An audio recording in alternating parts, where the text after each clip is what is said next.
ഇന്നത്തെ വീഡിയോയിൽ നമ്മൾ നോക്കാൻ പോകുന്നത് 11ാം ക്ലാസ്സിലെ quest for A theory of everything എന്ന് പറയുന്ന ചാപ്റ്ററാണ്. ഈ ചാപ്റ്റർ എഴുതിയിട്ടുള്ളത് കിറ്റി ഗീൽ ഫെർഗൂസൺ എന്ന് പറയുന്ന എഴുത്തുകാരിയാണ്. Doctor Kalam exhorts everybody to be unique in his or her own way. Doctor Kalam പറഞ്ഞത് ഓരോരുത്തരും അവരവരുടെ രീതിയിൽ യുണീക്ക് ആവാനാണ്. There are many people who have proved their uniqueness even while fighting adversities and limitations. അവരുടെ തടസ്സങ്ങളും പ്രശ്നങ്ങളും ഫൈറ്റ് ചെയ്തുകൊണ്ട് തന്നെ അവരുടെ യുണീക്നെസ് പ്രൂവ് ചെയ്ത ഒരുപാട് ആൾക്കാരുണ്ട്. Stephen Hawking's profile reveals how he has overcome his disabilities to become the supernova of physics. Stephen ഹോക്കിങ്ങിൻ്റെ പ്രൊഫൈലാണ് ഈ ചാപ്റ്ററിൽ നമുക്ക് പഠിക്കാനുള്ളത്. ഈ ചാപ്റ്ററിൽ പറയുന്നത് അദ്ദേഹത്തിൻ്റെ ഡിസബിലിറ്റീസിനെ അദ്ദേഹം ഓവർകം ചെയ്ത് ഫിസിക്സിലൊരു സൂപ്പർനോവ, ഒരു സ്റ്റാർ, അല്പം പ്രധാനപ്പെട്ട ഒരു സ്റ്റാറാണ്. ഓക്കെ, അതെങ്ങനെയായി എന്നാണ് നമുക്ക് ഈ ചാപ്റ്ററിൽ നോക്കേണ്ടത്. In the Cockcroft Lecture Room on April 29, 1918, scientists and university dignitaries gathered in steam tiers of seats facing a two-story wall of chalkboard and slide screen. 1980 April 29 കോക്രോഫ്റ്റിലെ ഒരു ലെക്ചർ റൂമിൽ യൂണിവേഴ്സിറ്റിയിലെ ഡിഗ്നിറ്ററീസും പ്രധാനപ്പെട്ട ആൾക്കാരെല്ലാം ഒരു സ്റ്റീപ്പ് ടയർ ഓഫ് സീറ്റ്സ്, അതായത് ചാരി കിടക്കാൻ പറ്റുന്ന ഒരു സീറ്റിൽ 2 നിലയുടെ ഏകദേശം അത്ര പൊക്കാമുള്ള ചോക്ക് ബോർഡിലും സ്ലൈഡ് സ്ക്രീൻ എന്ന് വെച്ചാൽ നമ്മൾ വലിച്ച് നീക്കാൻ പറ്റുന്ന സ്ക്രീനിന് ഫ്രണ്ടിൽ അവരെന്ത് ചെയ്യണിരിക്കുകയാണ്. The occasion was the inaugural lecture by a new Lucasian professor of mathematics, the 38-year-old mathematician and physicist Stephen Hawking. ഇവിടുത്തെ ഒക്കേഷൻ എന്തെന്ന് വെച്ചാൽ ഒരു പുതിയ മാത്തമാറ്റിക്സ് ലൊക്കേഷൻ പ്രൊഫസർ, അതായത് കേംബ്രിഡ്ജ് യൂണിവേഴ്സിറ്റിയിലെ മാത്സിൻ്റെ പുതിയ പ്രൊഫസറിനെ ആ ഒരു സ്ഥാനമുണ്ട്. അതാണ് ലൊക്കേഷൻ എന്ന് പറയുന്നത്. അദ്ദേഹത്തിൻ്റെ ആദ്യത്തെ ലെക്ചർ, അദ്ദേഹം ആരെന്ന് വെച്ചാൽ 38 വയസ്സുള്ള മാത്തമാറ്റീഷ്യനും ഫിസിസിസ്റ്റുമായ സ്റ്റീഫൻ ഹോക്കിംഗ് എന്ന് പറയുന്ന ആളാണ്. The title of the lecture was a question. ഈ ലെക്ചറിൻ്റെ ടൈറ്റിൽ എന്ന് പറയുന്നത് ഒരു ക്വസ്റ്റ്യൻ ആണ്. Is the end in sight for theoretical physics. Theoretical ഫിസിക്സിൻ്റെ അവസാനം എത്തിയോ? 2 തരം ഫിസിക്സ് ഉണ്ടെന്ന് വേണമെങ്കിൽ പറയാം. ഒന്ന് തിയററ്റിക്കൽ ഫിസിക്സും മറ്റൊന്ന് experimental ഫിസിക്സും.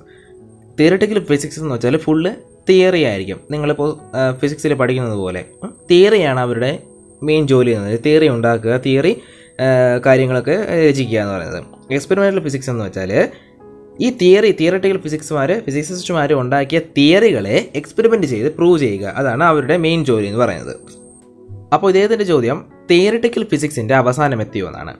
Hawking started his listeners by announcing that he thought it was. Hawking തൻ്റെ ലിസണേഴ്സിനെ ഒന്ന് പേടിപ്പിച്ചു.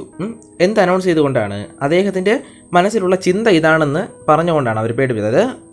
തിയററ്റിക്കൽ ഫിസിക്സ് അതിൻ്റെ അവസാനം എത്തി എന്നാണ് അദ്ദേഹത്തിൻ്റെ മനസ്സിലുള്ളത് എന്നാണ് അദ്ദേഹം ഇവിടെ പറഞ്ഞത്. അത് കേട്ടില്ലാരും പേടിച്ചുപോയി. He invited them to join him in a sensational escape through time and space to find the holy grail of science, the theory that explains the universe and everything that happens in it.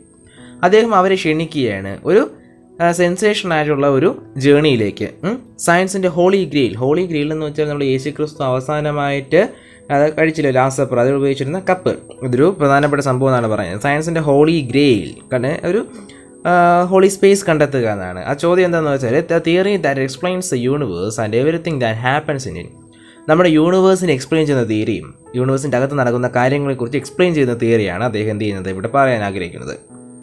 Stephen Hawking sat silently in a wheelchair while one of his students read his lecture to the assembled company. Stephen Hawking ഒരു wheel ചെയറിൽ ഇരിക്കുകയാണ്. തൻ്റെ ഒരു സ്റ്റുഡൻ്റാണ്, ഒരു എന്താ പറയുക, പഠിപ്പിക്കുന്ന ഒരു കുട്ടിയാണ് ആ ലെക്ചർ എന്ത് ചെയ്തിരിക്കുന്നത്, അത് അസംബിൾ ചെയ്തിരിക്കുന്ന ആൾക്കാർക്ക് പറയുന്നത്. Judged by appearance alone, Hawking didn't seem a promising choice to lead an adventure. Appearance judge ചെയ്തുകൊണ്ട് തന്നെ ആൾക്കാരവിടെ ചിന്തിക്കുകയാണ് ഹോക്കിങ്ങിന് ഒരു അഡ്വഞ്ചർ, അതായത് ഹോക്കിങ്ങിന് മുന്നോട്ട് പോകത്തക്ക രീതിയിലുള്ള ഒരു എന്താ പറയുക ആളല്ല എന്ന് പറയുന്നത്, അതായത് എന്തെങ്കിലും നേടിയെടുക്കാൻ പറ്റുന്ന തരത്തിലുള്ള ഒരാളല്ല എന്നാണ് അവർ അദ്ദേഹത്തെ ജഡ്ജ് ചെയ്തത്. അദ്ദേഹം വീൽ ചെയറിൽ ഇരിക്കുന്ന കണ്ടുകൊണ്ടാണ്. Stephen William Hawking was born on 8 January 1942 in Oxford, England. ഇംഗ്ലണ്ടിലെ ഓക്സ്ഫോർഡ് എന്ന് പറയുന്ന സ്ഥലത്ത് 1942 ജനുവരി 8 സ്റ്റീഫൻ വില്യം ഹോക്കിംഗ് ജനിച്ചത്. It was exactly 300 years after the death of Galileo, the father of modern science. അതായത് നമ്മൾ ഗലീലിയോ അദ്ദേഹം മരിച്ച് ഏകദേശം അല്ല, കൃത്യം 300 വർഷങ്ങൾക്ക് ശേഷം അതേ ഡേറ്റിലാണ് സ്റ്റീഫൻ ഹോക്കിംഗ് ജനിച്ചത്. Frank and Isabel Hawking. Stephen's parents were not wealthy, but they believed in the value of education. Stephen ഹോക്കിൻ്റെ അച്ഛൻ്റെ അമ്മയുടെ പേര് ഫ്രാങ്ക് ഹോക്കിങ്ങും ഇസബൽ ഹോക്കിങ്ങും ആണ്. അവരധികം വെൽത്തി ആയിട്ടുള്ള ആൾക്കാരല്ല, പണമുള്ള ആൾക്കാരല്ല, പക്ഷേ എഡ്യൂക്കേഷൻ അവർ വാല്യൂ കൊടുത്തിരുന്നു. So they planned for Stephen to go to Westminster, a famous public school in the heart of London. അതുകൊണ്ട് ലണ്ടൻ്റെ ഹൃദയഭാഗത്തുള്ള വെസ്റ്റ് മിനിസ്റ്റർ എന്ന് പറയുന്ന സ്കൂളിലേക്ക് സ്റ്റീഫൻ അയക്കണമെന്ന് അവർക്ക് ആഗ്രഹമുണ്ടായിരുന്നു. അൺഫോർച്ചുനേറ്റ്ലി സ്റ്റീഫൻ വാസ് ഇൽ at the time of the scholarship examination for west minister.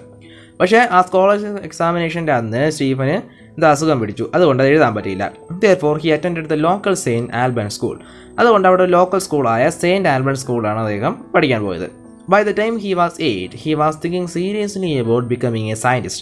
8 വയസ്സായപ്പോഴേക്കും ഒരു scientist ആവണമെന്നായിരുന്നു അദ്ദേഹത്തിൻ്റെ ചിന്ത മുഴുവൻ. Frank Hawking encouraged his son to follow him into medicine, but Stephen found biology too imprecise. അച്ഛൻ, അതായത് Frank Hawking സ്റ്റീഫനെ തൻ്റെ പാതയിലേക്ക് മെഡിസിനിലോട്ട് കൊണ്ടുപോകണമെന്നായിരുന്നു ആഗ്രഹിച്ചിരുന്നത്. പക്ഷേ സ്റ്റീഫൻ്റെ വിചാരത്തിൽ മനസ്സിൽ എന്താണ്, ബയോളജി എന്ന് വെച്ചാൽ ഒരു ഇംപ്രസൈസ് എന്ന് വെച്ചാൽ കൃത്യത ഇല്ലാത്തൊരു വിഷയമായിരുന്നു. He wanted a subject in which he could look for exact answers and get to the root of things. അദ്ദേഹത്തിന് ഇഷ്ടപ്പെടുന്ന സബ്ജക്റ്റ് എന്ന് വെച്ചാൽ അദ്ദേഹത്തിന് ഒരു എക്സാക്റ്റ് ആൻസർ കിട്ടുന്നതും പിന്നെ ആ ചോദ്യങ്ങളുടെ റൂട്ട് കണ്ടെത്താൻ പറ്റുന്ന, അതായത് ഏറ്റവും അറ്റത്ത് പോയി കണ്ടുപിടിക്കാൻ പറ്റുന്ന രീതിയിലുള്ള ഒരു സബ്ജക്റ്റായിരുന്നു അദ്ദേഹത്തിന് താല്പര്യമുണ്ടായിരുന്നത്. Young Stephen was no prodigy എന്ന് വെച്ചാൽ ജീനിയസ്. ഈ സ്റ്റീഫൻ ഹോക്കിംഗ് ചെറുപ്പത്തിലെ ജീനിയസ് ഒന്നും ആയിരുന്നില്ല. He was just an ordinary English school boy, slow in learning to read, his hand writing the despair of his teachers. ഒരു സാധാരണ ഇംഗ്ലീഷ് സ്കൂൾ ബോയ് ആയിരുന്നു. എഴുതാനും വായിക്കാനും അല്പം പതിയെ നടക്കുന്ന കുട്ടിയും. പിന്നെ അദ്ദേഹത്തിൻ്റെ ഹാൻഡ് റൈറ്റിംഗ് എന്ന് വെച്ചാൽ ടീച്ചർമാർക്ക് വളരെയധികം നിരാശപ്പെടുന്ന രീതിയിലുള്ള ഹാൻഡ് റൈറ്റിംഗ് ആയിരുന്നു. അതായത് കാക്ക കണ്ടിയതുപോലെ നമ്മൾ പറയൂലേ, അതേ സാധനം തന്നെ. He was ranked no more than halfway up in his class, though he now says in his own defense it was a very bright class. അദ്ദേഹത്തിൻ്റെ ചെറുപ്പകാലത്ത് ക്ലാസ്സിൽ ഏകദേശം പകുതി കുട്ടികളുടെ മുകളിലായിരുന്നു അദ്ദേഹത്തിൻ്റെ റാങ്ക് എന്ന് പറയുന്നത്. പക്ഷേ അദ്ദേഹത്തിൻ്റെ ഡിഫൻസിൽ അദ്ദേഹം പറയുന്നത് എന്തെന്ന് വെച്ചാൽ അത് വളരെ ബ്രൈറ്റ് ആയിട്ടുള്ള ക്ലാസ് ആയിരുന്നു, അതായത് നല്ല പഠിപ്പിസ്റ്റുകളുള്ള ക്ലാസ് ആയിരുന്നു. അതുകൊണ്ട് തനിക്ക് അധികം മുന്നേറാൻ പറ്റിയില്ല എന്നാണ് അദ്ദേഹം പറയുന്നത്. At 14, Stephen knew that he would pursue mathematics and physics. 14 വയസ്സായപ്പോൾ സ്റ്റീഫന് മനസ്സിലായി മാത്തമെറ്റിക്സിൻ്റെയും ഫിസിക്സിൻ്റെയും പിന്നാലെ പോകുന്നതായിരിക്കും നല്ലതെന്ന്. His father called this impractical for there were no jobs in mathematics except teaching. അദ്ദേഹത്തിൻ്റെ അച്ഛൻ വിചാരിച്ചത് ഇത് വളരെ ഒരു മണ്ടത്തരമായിട്ടുള്ള കാര്യമാണ്. കാരണം എന്ന് വെച്ചാൽ മാത്തമെറ്റിക്സിൽ ഒരു ജോലി എന്ന് പറയാനില്ല, ടീച്ചിങ് ഒഴിച്ച്. Moreover, he wanted his son to attend his own college and Oxford offered no mathematics. അദ്ദേഹത്തിൻ്റെ അച്ഛൻ ആഗ്രഹിച്ചത് താൻ പഠിച്ച കോളേജിൽ പോകണമെന്ന്. അപ്പോൾ അതിന് ഓക്സ്ഫോർഡിൽ മാത്തമെറ്റിക്സ് ഇല്ലായിരുന്നു. He followed his father's advice and studied chemistry, physics and only a little mathematics in preparation for the entrance into Oxford. ഓക്സ്ഫോർഡിലെ എൻട്രൻസ് എക്സാമിന് അച്ഛൻ്റെ ആഗ്രഹം പോലെ എന്തോ ചെയ്യാൻ തുടങ്ങി, ബയോളജി എടുക്കാൻ തീരുമാനിച്ചു. അതിനുവേണ്ടി കുറച്ച് കെമിസ്ട്രിയും ഫിസിക്സും പിന്നെ കുറച്ച് മാത്രം മാത്സും പഠിച്ചു. He did well in physics and the interview was brilliantly accepted. അദ്ദേഹം ഫിസിക്സിൽ നല്ല രീതിയിൽ പാസ്സാകുകയും പോലെ അതിന് ഇൻ്റർവ്യൂ നല്ല ബ്രില്യൻ്റ് ആയിട്ട് അദ്ദേഹം സംസാരിക്കുകയും പിന്നെ പറയുക കാര്യങ്ങൾ ചെയ്തു. അങ്ങനെ ആ ക്ലാസ്സിലോട്ട് അദ്ദേഹത്തിന് അക്സെപ്റ്റൻസ് കിട്ടി. In 1959, at the age of 17, Hawking went into Oxford to study natural science and to specialize in physics. 1959, അതായത് അദ്ദേഹത്തിൻ്റെ 17-ാമത്തെ വയസ്സിൽ ഹോക്കിംഗ് ഓക്സ്ഫോർഡിലേക്ക് പോവുകയും അവിടെ നാച്ചുറൽ സയൻസും പിന്നെ ഫിസിക്സിൽ സ്പെഷ്യലൈസ് ചെയ്യാനും അദ്ദേഹം തീരുമാനിച്ചു. He joined the University College, his father's college and the oldest at Oxford, founded in 1249 AD. അദ്ദേഹം യൂണിവേഴ്സിറ്റി കോളേജിൽ ജോയിൻ ചെയ്തു. അദ്ദേഹത്തിൻ്റെ അച്ഛൻ പഠിച്ച അതേ കോളേജാണ്, ഓക്സ്ഫോർഡിലെ ഏറ്റവും പഴയ കോളേജാണ്. അത് 1249 AD കണ്ടുപിടിച്ചത്. Okay, nevertheless, for about a year and a half, Hawking was lonely and bored. എന്തൊക്കെ പറഞ്ഞാലും ഒരു 1.5 വർഷം കഴിഞ്ഞത് ഹോക്കിങ്ങിന് വളരെയധികം ഒറ്റപ്പെടലും പിന്നെ ബോറടിക്കാനും തുടങ്ങി. He was not inspired to relieve his boredom by exerting himself academically. അതായത് പഠനത്തിൽ കൂടുതൽ താല്പര്യം ചെലുത്തിക്കൊണ്ട് അദ്ദേഹത്തിൻ്റെ ബോർഡം ആ ഒരു ബോറടി മാറ്റാൻ അദ്ദേഹം താല്പര്യപ്പെട്ടിരുന്നില്ല. But half way through his second year he began enjoying Oxford. പക്ഷേ ഏകദേശം സെക്കൻഡ് ഇയറിൻ്റെ പകുതി ആയപ്പോഴേക്കും ഓക്സ്ഫോർഡ് എൻജോയ് ചെയ്യാൻ ഹോക്കിംഗ് തുടങ്ങി. He became popular and well accepted among his peers. കൂടെയുള്ളവരുടെ ഇടയിൽ അദ്ദേഹം വളരെ പോപ്പുലർ ആകുകയും അവരെല്ലാം അദ്ദേഹത്തെ കൂടുതൽ അക്സെപ്റ്റ് ചെയ്യാനും തുടങ്ങി. They remember him as lively, buoyant and adaptable. ലൈവിൽ നല്ല ചുറുചുറുക്കുള്ളതും ചിയർഫുൾ ആയിട്ടുള്ളതും പിന്നെ അഡാപ്റ്റബിൾ, എല്ലാവർക്കും അനുഗമിക്കാൻ പറ്റുന്ന രീതിയിലുള്ള ആളുമായി മാറി. He war his hair long, മുടി നീട്ടി വളർത്താൻ തുടങ്ങി. ഫ്രീക്കൻ വാസ് ഫേമസ് ഫോർ ഹിസ് വിറ്റ് എന്ന് വെച്ചാൽ വിൽക്കുന്ന കഴിവല്ല, ഒരു തരത്തിൽ നമുക്കതിനെ കോമഡി എന്നോ ഹ്യൂമർ എന്നോ അല്ലെങ്കിൽ അറിവെന്നോ പറയാം. ലൈക്ക് ക്ലാസിക്കൽ മ്യൂസിക് ഇഷ്ടപ്പെടുന്ന ആളാണ്. ഓപ്പറ അതുപോലത്തെ കാര്യങ്ങളായിരിക്കാം. ആൻഡ് സയൻസ് ഫിക്ഷൻ, സയൻസും പിന്നെ എന്താ പറയുക ഈ കഥയും സയൻസുമായിട്ട് ബന്ധപ്പെട്ട കാര്യങ്ങൾ നമ്മൾ അയൺമാൻ സ്പൈഡർമാൻ പോലുള്ള ആൻഡ് ടു പാർട്ട് ഇൻ സ്പോർട്സിലും കുറച്ച് എന്താ പറയുക ചേരാൻ തുടങ്ങി. However, at the end of the third year, Hawking almost flundered. പക്ഷേ മൂന്നാമത്തെ ഇയർ ആയപ്പോഴേക്കും അദ്ദേഹം എന്തോ ചെയ്യാൻ തുടങ്ങി, ഫ്ലണ്ടേർഡ് എന്ന് വെച്ചാൽ സ്ട്രഗിൾ ചെയ്യാൻ തുടങ്ങി. He selected theoretical physics as his specialty. ഇപ്പോൾ തിയററ്റിക്കൽ ഫിസിക്സ് ആണ് സ്പെഷ്യാലിറ്റി ആയിട്ട് അദ്ദേഹം തിരഞ്ഞെടുത്തത്. He had then applied to do a PhD at Cambridge and was accepted on condition that he got a first from Oxford. അദ്ദേഹം Cambridge യൂണിവേഴ്സിറ്റിയിൽ ഒരു PhDക്ക് apply ചെയ്തു. പക്ഷേ അവിടെ ഒരു കണ്ടീഷൻ ഉണ്ടായിരുന്നത് എന്തെന്ന് വെച്ചാൽ ഓക്സ്ഫോർഡ് യൂണിവേഴ്സിറ്റിയിൽ നിന്നും ഫസ്റ്റ് റാങ്ക് ആയിരിക്കാം, അത് വേണമെന്ന് പറഞ്ഞു. Hawking was confident that he could get through successfully. ഇത് വളരെ സിമ്പിളായിട്ടുള്ള കാര്യമെന്ന് അദ്ദേഹത്തിന് അറിയാമായിരുന്നു. But as the examination day approached his confidence failed. പക്ഷേ എല്ലാവരെയും പോലെ പരീക്ഷ എടുത്തത് അദ്ദേഹത്തിൻ്റെ കോൺഫിഡൻസിനെ ഫെയിൽ ആകാൻ തുടങ്ങി, താഴാൻ തുടങ്ങി. Hawking ended up disastrously on the borderline between a first and a second. അദ്ദേഹം നിർഭാഗ്യവശാൽ ഒരു ബോർഡർ ലൈൻ, അതായത് ഒരു നടുഭാഗത്താണ് എത്തിയത്. അതായത് ഫസ്റ്റിനും സെക്കൻഡിനും ഇടയ്ക്കാണ് അദ്ദേഹം വന്നത്. Faced with a border line result, the examiner summon Hawking for interview and question him about his plans. ഒരു ബോർഡർ ലൈൻ റിസൾട്ട് ആയതുകൊണ്ട് എക്സാമിനേഴ്സ് എന്ത് ചെയ്തു, അദ്ദേഹത്തിനെ സമ്മൺ ചെയ്തു, വിളിച്ചു വരുത്തി, ഒരു ഇന്റർവ്യൂ നടത്തി. എന്നിട്ട് അദ്ദേഹത്തിൻ്റെ പ്ലാൻ എന്താണെന്ന് ചോദിച്ചു. In spite of the tenses of the situation, Hawking managed to come up with the kind of remark for which he was famous among his friends. ഇത്ര ടെൻഷൻ അടിച്ചിരുന്ന സിറ്റുവേഷനിൽ പോലും തൻ്റെ കൂട്ടുകാരുടെ ഇടയിൽ തന്നെ ഫേമസ് ആക്കിയിട്ടുള്ള ആ ഒരു അഭിപ്രായം, ആ ഒരു സംസാരം അദ്ദേഹം ഇവിടെ എടുത്തു. എന്താണ് പറഞ്ഞതെന്ന് വെച്ചാൽ, if I get a first I shall go to Cambridge, if I receive a second I will remain at Oxford, so I expect that you will give me a first. He got his first and he went to Cambridge. Hawking പറഞ്ഞതെന്ന് വെച്ചാൽ, എനിക്ക് first കിട്ടിയാൽ ഞാൻ കേംബ്രിഡ്ജിലേക്ക് പോകും, second കിട്ടിയാൽ ഓക്സ്ഫോർഡിൽ തന്നെ ഞാൻ നിൽക്കും. അതുകൊണ്ട് ഞാൻ ആഗ്രഹിക്കുന്നതെന്ന് വെച്ചാൽ നിങ്ങൾ എനിക്ക് ഫസ്റ്റ് തരണമെന്നാണ്. ഇതാണ് അദ്ദേഹം പറഞ്ഞത്. ആരുടെ ഭാഗ്യമെന്ന് അറിഞ്ഞില്ല, അദ്ദേഹത്തിന് ഫസ്റ്റ് കിട്ടി, അദ്ദേഹം കേംബ്രിഡ്ജിലോട്ട് പോയി. His first year at Cambridge was worse than that at Oxford. ഓക്സ്ഫോർഡിനെക്കാളും വളരെയധികം മോശമായിരുന്നു അദ്ദേഹത്തിൻ്റെ കേംബ്രിഡ്ജിലെ ഫസ്റ്റ് ഇയർ എന്ന് പറയുന്നത്. His slipshod mathematical background caught up with him and he found general relativity extremely tough. അദ്ദേഹം മാത്സ് കുറച്ച് മാത്രമാണ് മുമ്പേ പഠിച്ചിരുന്നത്. ഈ മാത്സിലുണ്ടായിരുന്ന ഇൻഎക്സ്പീരിയൻസ് അദ്ദേഹത്തെ എന്താ പറയുക അലട്ടുകയും അദ്ദേഹം ജനറൽ റിലേറ്റിവിറ്റി, അതൊരു എന്താ പറയുക ഫിസിക്സിലൊരു ഭാഗമാണ്, അത് വളരെ ടഫും ആയിരുന്നു. Another far more disastrous problem arose then. അതിനുശേഷമാണ് ഇതിനേക്കാളും വളരെയധികം മോശമായിട്ടുള്ള ഒരു പ്രോബ്ലം അദ്ദേഹത്തെ പിടികൂടിയത്. During his third year at Oxford, Hawking started getting clumsy. ഓക്സ്ഫോർഡിലെ മൂന്നാമത്തെ വർഷമായപ്പോൾ അദ്ദേഹം ക്ലംസി ആവാൻ തുടങ്ങി. ക്ലംസി എന്ന് വെച്ചാൽ ഒരു അവലക്ഷണം, രൂപത്തിൻ്റെ കാര്യമല്ല. അതായത് എന്തെന്ന് വെച്ചാൽ he would fallen once or twice for no apparent reason. ഇടയ്ക്കിടയ്ക്ക് 1-2 പ്രാവശ്യം ഒരു കാരണവുമില്ലാതെ അദ്ദേഹം വീഴും. The following autumn at Cambridge he had trouble tying his shoes and sometimes he had difficulty talking. Autumn season ആയപ്പോഴേക്കും കേംബ്രിഡ്ജിൽ എത്തിയ ശേഷം അദ്ദേഹത്തിന് ഷൂ കെട്ടാനും ഇടയ്ക്കിടയ്ക്ക് സംസാരിക്കാനും ബുദ്ധിമുട്ടാവാൻ തുടങ്ങി.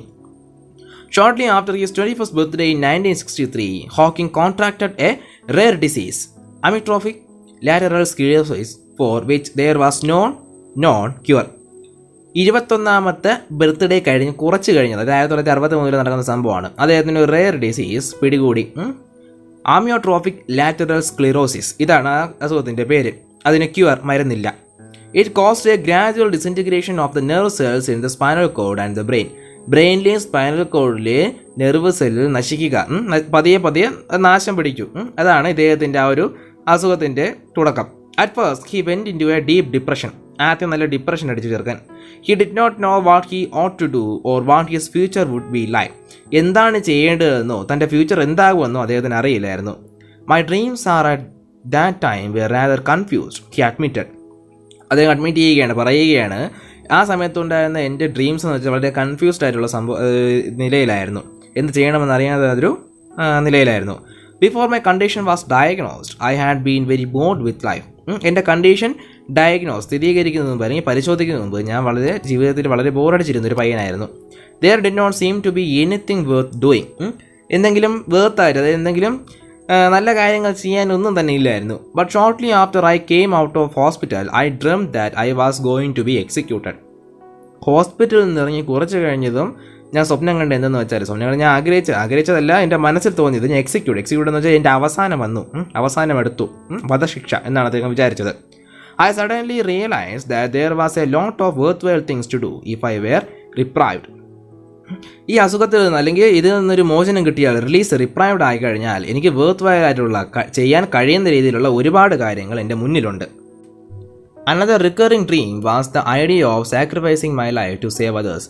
മറ്റൊരു ഡ്രീം എന്തെന്ന് വെച്ചാൽ എൻ്റെ ജീവിതം നശിപ്പിച്ചുകൊണ്ട് അല്ലെങ്കിൽ വേണ്ടെന്ന് വെച്ച് സാക്രിഫൈസ് ചെയ്തുകൊണ്ട് മറ്റുള്ളവരെ രക്ഷിക്കാമെന്നാണ്. After all if I were going to die I might as well do some good. അദ്ദേഹം ഇങ്ങനെ വിചാരിക്കാൻ കാരണം എന്താണെന്ന് വെച്ചാൽ എന്തായാലും ഞാൻ മരിക്കാൻ പോവുകയല്ലേ, അങ്ങനെയാണെങ്കിൽ കുറച്ച് നല്ലത് ചെയ്തുകൊണ്ട് മരിക്കാമെന്ന് വിചാരിച്ചു. Hawking's doctor hope that his condition would stabilise but the disease aggravated rapidly. അദ്ദേഹത്തിൻ്റെ ഡോക്ടേഴ്സ് വിചാരിച്ചത് ഇത് സ്റ്റെബിലൈസ് ആകുമെന്ന്, ചിലപ്പം ശാന്തമാകുമെന്ന് വിചാരിച്ചു. പക്ഷേ ഡിസീസ് റാപ്പിഡായിട്ട് അഗ്രവേറ്റ് ചെയ്യാൻ തുടങ്ങി, കൂടുതൽ അഗ്രസീവ് ആവാൻ തുടങ്ങി. They soon informed him that he had only about 2 more years to live. അദ്ദേഹത്തോട് അവരുടെ ഡോക്ടേഴ്സ് പറഞ്ഞതെന്ന് വെച്ചാൽ ഇനി ഏകദേശം 2 വർഷം കൂടി ജീവിച്ചിരിക്കാൻ പറ്റത്തുള്ളൂ. 2 years passed. പറഞ്ഞ 2 വർഷം കഴിഞ്ഞു. The progression of the disease had slowed. Disease കൂടുന്ന ആ ഒരു പേസ് ഇല്ല, ആ ഒരു സ്പീഡ് സ്ലോ ആവാൻ തുടങ്ങി. I didn't die. ഞാൻ മരിച്ചില്ല. In fact, although there was a cloud hanging over my future, I found to my surprise that I was enjoying life in the present more than before. എൻ്റെ തലയ്ക്ക് മുകളിൽ, എൻ്റെ ഫ്യൂച്ചറിന് മുകളിൽ ഒരു ക്ലൗഡ്, അതായത് മരണം അദ്ദേഹത്തിൻ്റെ മുന്നിൽ ഉണ്ടെങ്കിൽ പോലും എൻ്റെ ജീവിതത്തിൽ ഞാൻ എന്തോന്നില്ല, എൻ്റെ പ്രസൻറ്റ് ലൈഫ് ഞാൻ എൻജോയ് ചെയ്യാൻ തുടങ്ങി. നേരത്തേക്കാളും വളരെയധികം എൻജോയ് ചെയ്യാൻ തുടങ്ങി. Total disability and death, though still a known to distant certainty were postpone. Total ഡിസേബിലിറ്റിയും ഡെത്തും, അതായത് ചലിക്കാൻ പറ്റാത്ത അവസ്ഥയും മരണവും, ഒരു നോട്ട് ടു ഡിസ്റ്റൻസ് സെർട്ടനിറ്റി, അതായത് അത്ര ദൂരെ നിൽക്കുന്ന ഒരു സംഭവം അല്ലെങ്കിൽ പോലും പേർ പോസ്റ്റ്പോൺ എന്ന് വെച്ചാൽ മാറ്റി വയ്ക്കപ്പെട്ടു എന്നാണ് പറയുന്നത്. Hawking had his reprieve, a precarious and a temporary one, but life was precious. Hawking നേരത്തെ പറഞ്ഞ റിപ്രൈവ്, ഒരു റിലീസ്, ഒരു വിമോചനം കിട്ടി. ഒരു പ്രിക്കേറിയസും ടെമ്പററി വൺ, താൽക്കാലികമാണെങ്കിൽ പോലും ജീവിതം എന്ന് പറയുന്നത് പ്രഷ്യസ്, അമൂല്യമായിട്ടുള്ള കാര്യമാണ്. At a New Year's party at Saint Albans just before he entered the hospital for test, Hawking met Jane Wilde. Hospital ടെസ്റ്റിന് മുമ്പേ കയറുന്നതിന് കുറച്ച് മുമ്പേ ഒരു ന്യൂ ഇയർ പാർട്ടിയിൽ വെച്ച്, സെയിൻറ്റ് ആൽബൻസിലെ ന്യൂ ഇയർ പാർട്ടിയിൽ വെച്ച് ഹോക്കിംഗ് ജെയിൻ വൈൽഡിനെ കണ്ടു. To her this held graduate students seemed terribly intelligent, eccentric and rather arrogant, but he was interesting and she liked his wit.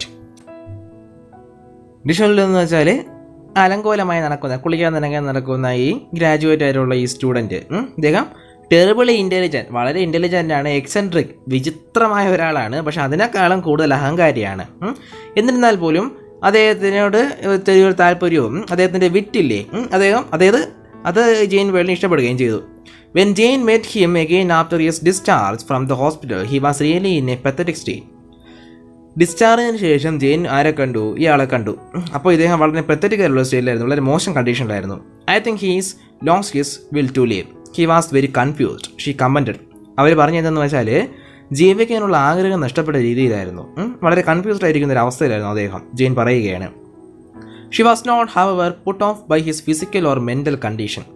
അദ്ദേഹത്തിൻ്റെ ഫിസിക്കൽ കണ്ടീഷനോ മെൻ്റൽ കണ്ടീഷനോ കൊണ്ട് അത് കാരണം അവരെന്ത് ചെയ്തില്ല, അയാളെ വിട്ടു പോയില്ല. She was rather a shy teenager, serious minded with a strong faith in God, ingrained from childhood by her mother and a belief that good can come out of any adversity. ഒരു shy teenager, ഒരു അല്പം നാണം കുണിയായ ഒരു ടീനേജറാണ്. Teenager എന്ന് വെച്ചാൽ 13-നും 19 ഇടയ്ക്ക് പ്രായമുള്ള ആളാണ്. സീരിയസ് മൈൻഡഡ് ആണ്. പിന്നെ ചെറുപ്പകാലം മുതലേ തൻ്റെ അമ്മ മനസ്സിൽ കുത്തിവെച്ച രീതിയിലുള്ള ഒരു ദൈവവിശ്വാസിയാണ്. ഇവരുടെ മനസ്സിലുള്ള ചിന്ത എന്തെന്ന് വെച്ചാൽ ഏത് അഡ്വേഴ്സിറ്റീസിലും, ഏത് മോശമായ കണ്ടീഷനിൽ നിന്നും ഗുഡ്, നല്ലതിന് പുറത്തു വരാൻ പറ്റുമെന്നാണ് അത് അവരുടെ ആ ഒരു ചിന്ത എന്ന് പറയുന്നത്. Hawking admired Har optimism and the friendship developed slowly. അവരുടെ ഓപ്റ്റിമിസം, ശുഭാപ്തി വിശ്വാസം അയാൾക്ക് വളരെയധികം ഇഷ്ടമായിരുന്നു. പോരാത്ത തന്നെ അവരുടെ ഫ്രണ്ട്ഷിപ്പ് അല്പം സ്ലോലി ആയിട്ടാണെങ്കിൽ പോലും ഡെവലപ്പ് ചെയ്ത് വന്നു. After a while the two began to realise in Jane's word that together we could make somethings worth while. കുറച്ച് കഴിഞ്ഞാണ് അവർക്ക് മനസ്സിലായത്, ജെയിൻ പറഞ്ഞതെന്ന് വെച്ചാൽ ഒരുമിച്ച് നിന്ന് കഴിഞ്ഞാൽ നമുക്ക് എന്തെങ്കിലും നേടാൻ പറ്റും. For Stephen that made all the difference. Stephen അത് കേട്ടത്, അല്ലെങ്കിൽ ഈ ഒരു വാചകം സ്റ്റീഫന് എല്ലാം മാറ്റിമറിച്ചു എന്നാണ് പറയുന്നത്. He applied for A research fellowship at KS, one of the colleges in Cambridge University. Cambridge യൂണിവേഴ്സിറ്റിയിലെ ഒരു കോളേജിൽ അദ്ദേഹം റിസർച്ച് ഫെലോഷിപ്പിന് അപ്ലൈ ചെയ്തു. In 1965, at the age of 23, Hawking received his fellowship at KS, and in July of the same year, Jane and he were married. ആ യൂണിവേഴ്സിറ്റിയിൽ നിന്നും അദ്ദേഹത്തിന് 1965 23-ാമത്തെ വയസ്സിൽ ഫെലോഷിപ്പ് കിട്ടുകയും അതേ വർഷം തന്നെ ജൂലൈ മാസത്തിൽ അദ്ദേഹം എന്തോന്ന് ചെയ്തു, ജെയിനെ കല്യാണം കഴിയുകയും ചെയ്തു. People who remember Hawking in the university in the late 1960s recall him making his way around the corridors with a cane, supporting himself against the wall. 1960 കാലഘട്ടങ്ങളിൽ, അതായത് യൂണിവേഴ്സിറ്റിയിൽ പഠിക്കുന്ന സമയത്ത് ഹോക്കിങ്ങിനെ ആൾക്കാർ ഓർത്തിരുന്നത് എന്തെന്ന് വെച്ചാൽ കോറിഡോറിലൂടെ ഒരു കെയിൻ വടിയുമായി വാളിൽ ചുവരിൽ താങ്ങി പിടിച്ച് നടക്കുന്ന ഒരാളായിട്ടാണ്. He spoke with what sounded like a slight speech impediment. ചെറിയ സംസാരിക്കാൻ എന്താ പറയുക, ബുദ്ധിമുട്ടുള്ള ആൾക്കാർ സംസാരിക്കുന്ന രീതിയിലാണ് അദ്ദേഹം ആ സമയത്ത് സംസാരിക്കുന്നതാണ് ഇവരിവിടെ പറയുന്നത്. But more than that, they remember his brashness in sections involving some of the world's most distinguished scientists. നല്ല അറിയപ്പെടുന്ന സയൻറ്റിസ്റ്റുമാരുമായിട്ടുള്ള ഇദ്ദേഹത്തിൻ്റെ സെക്ഷൻസിലുണ്ടായിരുന്ന ബ്രാഷ്നെസ്, ആ അഹങ്കാരത്തിലുള്ള സംസാരമാണ് അവർ കൂടുതൽ ഓർത്തിരുന്നതാണ് പറയുന്നത്. While other young researchers kept at reverential silence, Hawking rangely asked unexpected and penetrating questions. മറ്റുള്ള young researchers ഈ lecture നടക്കുന്നതിടയിൽ വളരെയധികം സൈലൻ്റ് ആയിട്ട് ഇരുന്നെങ്കിലും ഹോക്കിംഗ് എന്തോന്ന് ചെയ്തു, നല്ല ധൈര്യത്തോടെ അൺഎക്സ്പെക്റ്റഡ് ആയിട്ടുള്ളതും പെനിട്രേറ്റിംഗ് തുളച്ചു കയറുന്ന രീതിയിലുള്ള ക്വസ്റ്റ്യൻസ് അവരോട് ചോദിച്ചു. He clearly new what he was talking about. ഒന്നും അറിഞ്ഞുകൂടാതെയല്ല അദ്ദേഹം ഇതിൻ്റെ ഇടയ്ക്ക് സംസാരിക്കുന്നത്, എല്ലാം അറിയാമായിരുന്നു. His reputation as A genius another Einstein begun then. അദ്ദേഹത്തിൻ്റെ റെപ്യൂട്ടേഷൻ, അതായത് ജീനിയസ് എന്നും അനദർ ഐൻസ്റ്റീൻ, പുതിയ ഐൻസ്റ്റീൻ എന്നുള്ളത് ആ സമയത്താണ് തുടങ്ങിയത്. In 1918, a practical need for funds launched him into a new enterprise that was to have a far-reaching impact on the Hawkings and others all over the world. 1980 സമയത്ത് fund, അതായത് നല്ല പണത്തിൻ്റെ ഒരു ആവശ്യകത അദ്ദേഹത്തെ കൂടി. അത് ഇദ്ദേഹത്തെ മാത്രമല്ല, ഹോക്കിങ്ങിനെ മാത്രമല്ല, ലോകത്തെ പോലും എന്താ പറയുക, ഒരു ഫാർ റീച്ചിങ് ഇമ്പാക്റ്റ് ഉണ്ടാക്കുന്ന രീതിയിലുള്ളതായിരുന്നു. He thought of writing a book about the universe, about the most interesting questions that had made him want to study cosmology and quantum theory. അദ്ദേഹം എന്തോ ചെയ്യാൻ തുടങ്ങി, ഒരു ബുക്ക് എഴുതാൻ തീരുമാനിച്ചു. എന്തിനെക്കുറിച്ചെന്ന് വെച്ചാൽ യൂണിവേഴ്സിനെ കുറിച്ചുള്ളൊരു ബുക്കായിരുന്നു. അതിൽ കോസ്മോളജിയെക്കുറിച്ചും ക്വാണ്ടം തിയറിയെ കുറിച്ചുമുള്ള അദ്ദേഹത്തിൻ്റെ ഈ സ്റ്റഡിയിൽ അദ്ദേഹത്തെ ഇതിലേക്ക് കൊണ്ടുവന്ന കുറച്ച് ചോദ്യങ്ങളാണ് അദ്ദേഹം അതിലൂടെ ചോദിക്കാൻ തീരുമാനിച്ചത്. എന്തൊക്കെയാണ്? Where did the universe come from? എവിടെ നിന്നാണ് യൂണിവേഴ്സ് വന്നത്? Is the universe infinite or does it have any boundaries? അന്തമില്ലാത്തതാണോ യൂണിവേഴ്സ്, അതോ യൂണിവേഴ്സിന് ഒരു ബൗണ്ടറി, ഒരു അവസാനമുണ്ടോ? Will it come to an end? എപ്പോഴെങ്കിലും അത് അവസാനിക്കുമോ? If so how? അങ്ങനെയാണെങ്കിൽ എങ്ങനെയായിരിക്കാം? Is there a complete theory of the universe and everything in it? യൂണിവേഴ്സിനെ കുറിച്ചും യൂണിവേഴ്സിൻ്റെ അകത്തുള്ളതിനെ കുറിച്ചുമുള്ള ഒരു കംപ്ലീറ്റ് തിയറി, ഒരു ആൻസർ ഉണ്ടോ? Is there a beginning of time? സമയത്തിന് തുടക്കമുണ്ടോ? Could time run back? സമയത്തിന് പിന്നോട്ട് ചലിക്കാൻ പറ്റുമോ? The book begins by rewinding the great theories of the cosmos from Newton to Einstein. ന്യൂട്ടണിൽ നിന്ന് ഐൻസ്റ്റീൻ വരെയുള്ള ആൾക്കാരുടെ കോസ്മോസ് സംബന്ധപ്പെട്ട തിയറിയെക്കുറിച്ചുള്ള റീവൈൻഡിങ്, തിരിഞ്ഞു നോട്ടമായിരുന്നു ബുക്കിൻ്റെ തുടക്കമെന്ന് പറയുന്നത്. He wrote the book to make science understandable to non scientist. Scientist അല്ലാത്തവർക്ക് പോലും മനസ്സിലാകുന്ന തരത്തിലായിരുന്നു അദ്ദേഹം എന്തോന്ന് ചെയ്യാൻ തുടങ്ങിയത്, ബുക്ക് എഴുതാൻ തുടങ്ങിയത്. He completed the first draft in 1984. ആദ്യത്തെ ഡ്രാഫ്റ്റ്. ഈ ബുക്ക് എഴുതുന്നതെന്ന് വെച്ചാൽ പെട്ടെന്നൊരു പേപ്പർ എടുത്ത് തീരുക എന്നല്ല, അതിന് ഒരുപാട് കടമ്പകളുണ്ട്. അതിലാദ്യം നമ്മൾ എഴുതുന്നതാണ് ഡ്രാഫ്റ്റ് എന്ന് പറയുന്നത്. അത് 1984 എന്തോന്ന് ചെയ്തു, കംപ്ലീറ്റ് ചെയ്തു. While the revision process was going on, he made a trip to Switzerland. Revision process നടക്കുന്നതിനിടയ്ക്ക്, അതായത് എഴുതിക്കുന്ന കാര്യങ്ങളൊക്കെ തെറ്റിദ്ധരിച്ചതും മറ്റേ കോമയും കുത്തും കാര്യങ്ങളൊക്കെ ചെക്ക് ചെയ്യുന്ന സമയത്ത് അദ്ദേഹം സ്വിറ്റ്സർലാൻഡിലേക്ക് ട്രിപ്പ് പോയി. ഹണിമൂണായിരിക്കാം. There he was done with pneumonia and was left on a life support system. അവിടെ ചെന്ന് ന്യൂമോണിയ പിടിച്ചു. അവിടെ ലൈഫ് സപ്പോർട്ട് സിസ്റ്റത്തിലായിരുന്നു പിന്നീടുണ്ടായിരുന്ന ജീവിതം. Doctors gave A choice as to whether a tracheotomy operation which would remove his windpipe should be conducted or not. Doctors അദ്ദേഹത്തിന് ഒരു choice കൊടുത്തു. അതായത് ട്രാക്കിയോട്ടമി എന്ന് വെച്ചാൽ ഓപ്പറേഷൻ, അതിൻ്റെ പരിണാമമായിട്ട് അദ്ദേഹത്തിൻ്റെ വിൻ പൈപ്പ്, അതായത് സൗണ്ട് അങ്ങ് പോവും. അത് വേണോ അത് വേണ്ടയോ? It might save his life, but afterwards he would never be able to speak or make a vocal sound. With grave misgivings, Jane consented. അത് അദ്ദേഹത്തിൻ്റെ ജീവിതത്തെ ചിലപ്പോൾ രക്ഷിച്ചേക്കാം, പക്ഷെ അത് കഴിഞ്ഞ് അദ്ദേഹത്തിന് സംസാരിക്കാൻ പറ്റില്ല. തൻ്റെ വോക്കൽ കൊണ്ട്, കൊണ്ട് ഒരു സൗണ്ട് പോലും ഉണ്ടാക്കാൻ പറ്റില്ല. കുറച്ച് കഷ്ടപ്പെട്ടിട്ടാണെങ്കിലും ജെയിൻ എന്തോ ചെയ്തു, അതിന് സമ്മതം മൂളി. The future looked very bleak, Jane remarked. Future bleak എന്ന് വെച്ചാൽ ഒരു ശൂന്യമായിരുന്നു ആ സമയത്ത്, ജെയിൻ പറഞ്ഞു. Hawking could no longer breathe through his mouth and nose, but only through a permanent opening made in his throat. അദ്ദേഹത്തിന് അതിനുശേഷം നോസിലൂടെയോ മൗത്തിലൂടെയോ ശ്വാസം വലിക്കാൻ പറ്റിയില്ല. അദ്ദേഹത്തിൻ്റെ തൊണ്ടയിലുണ്ടാക്കിയ ഒരു പെർമനൻറ്റ് ഓപ്പണിങ്, ചെറിയൊരു കട്ടിലൂടെ മാത്രമാണ് അദ്ദേഹത്തിന് അതിനുശേഷം ശ്വാസം വലിക്കാൻ പറ്റിയത്. After many weeks of intensive care he went home to join Jane and his 3 children. ഏകദേശം 3 ആഴ്ചത്തെ ഇൻറ്റൻസീവ് കെയറിന് ശേഷം അദ്ദേഹത്തിൻ്റെ ഭാര്യയുടെ അടുത്തും 3 കുട്ടികളുടെ അടുത്തും കൂടി സമയം ചെലവഴിക്കാൻ വേണ്ടി പോയി. അതായത് വീട്ടിലേക്ക് പോയി. He was still too weak and ill to continue his research continue ചെയ്യാൻ വളരെ വീക്കും ഇല്ലുമായിരുന്നു അദ്ദേഹം. Woltosz, a computer expert in California, sent him a program he had developed called the Equalizer which allowed Hawking to select words from the screen. Woltosz എന്ന് പറയുന്ന കാലിഫോർണിയയിലെ ഒരു computer expert അദ്ദേഹത്തിന് ഒരു പ്രോഗ്രാം അയച്ചു കൊടുത്തു ഹോക്കിങ്ങിന്. അതിൻ്റെ പേര് ഇക്വലൈസർ എന്നാണ്. ഇത് ഹോക്കിങ്ങിന് സ്ക്രീനിൽ നിന്നും വേർഡ്സ് സെലക്ട് ചെയ്തുകൊണ്ട് സംസാരിക്കാൻ അനുവദിക്കുന്ന രീതിയിലുള്ളൊരു സംഭവമായിരുന്നു. He thought he would be unable to finish his book. Hawking വിചാരിച്ചത് അദ്ദേഹത്തിൻ്റെ ബുക്ക് ഫിനിഷ് ചെയ്യാൻ അദ്ദേഹത്തിന് പറ്റില്ലായിരുന്നു എന്നാണ്. With the support of his student Brian Wade, a brief history of time was published in 1988. അദ്ദേഹത്തിൻ്റെ സ്റ്റുഡൻറ്റ് ആയ ബ്രയൻ വിറ്റിൻ്റെ സഹായത്തോടെ 1988 a brief history of time എന്ന് പറയുന്ന ബുക്ക് അദ്ദേഹം പബ്ലിഷ് ചെയ്തു. September 2005 saw the release of an abridged version of the original book. 2005 സെപ്റ്റംബറിൽ ഈ ഒറിജിനൽ ബുക്കിൻ്റെ ഒരു അബ്രിജ്ഡ് വേർഷൻ, ഒരു ഷോർട്ട് വേർഷൻ അദ്ദേഹം റിലീസ് ചെയ്തു. This version was updated to address the new issues that had arisen due to further scientific developments. അതായത് 88 ശേഷം 2005 വരെ സയൻസിൽ ഒരുപാട് ഡെവലപ്മെൻറ്റ് ഉണ്ടായി. ആ ഡെവലപ്മെൻ്റ് എല്ലാം ഉൾക്കൊള്ളിച്ചുകൊണ്ടുള്ള അപ്ഡേറ്റ് ആയിരുന്നു ഈ ബുക്കിൽ. നമ്മളെ ഫോണിൽ ആപ്പിൽ അപ്ഡേറ്റ് വരില്ലേ, അതേപോലെ നമ്മൾ ഫോണിൽ ഒരു ആപ്പ് ഡൗൺലോഡ് ചെയ്യുമ്പോൾ 50-60 MB ഒക്കെ ആയിരിക്കില്ലേ, പിന്നെ അപ്ഡേറ്റ് വരുമ്പോൾ 5 MB 10 MB 20 MB അതുപോലെ. One will encounter a multitude of paradoxes in the book. In science and with people, things are often not what they seem, and pieces that ought to fit together refuse to do so. ഒരാളിത് വായിച്ചു കഴിഞ്ഞാൽ അദ്ദേഹത്തിൻ്റെ മനസ്സിൽ ഈ ബുക്കിനെ കുറിച്ച് ഒരു paradoxes എന്ന് വെച്ചാൽ യുക്തിക്ക് തിരക്കാത്ത കാര്യങ്ങൾ കണ്ടെത്തുമെന്നാണ് പറയുന്നത്. സയൻസിലും ജീവിതത്തിലും എല്ലാ കാര്യങ്ങളും കാണുന്ന രീതിയിലായിരിക്കില്ല. ഒരുമിച്ച് വച്ചാൽ ശരിയാകും എന്ന് തോന്നുന്ന പീസുകൾ അവരെന്ത് ചെയ്യില്ല, ഒരുമിക്കാൻ വേണ്ടി ശ്രമിക്കില്ല. You will learn that beginnings may be endings. നിങ്ങൾ പഠിക്കും ബിഗിനിങ്സ്, തുടക്കം എന്ന് പറയുന്നത് അവസാനങ്ങളായിരിക്കാം. Cruel circumstances can lead to happiness. മോശപ്പെട്ട അവസ്ഥകൾ, ക്രൂവലായിട്ടുള്ള അവസ്ഥകൾ ചിലപ്പോൾ സന്തോഷത്തിലേക്ക് നയിക്കാം. Although fame and success may not to great scientific theories taken together seem to give us nonsense. Empty space is in empty.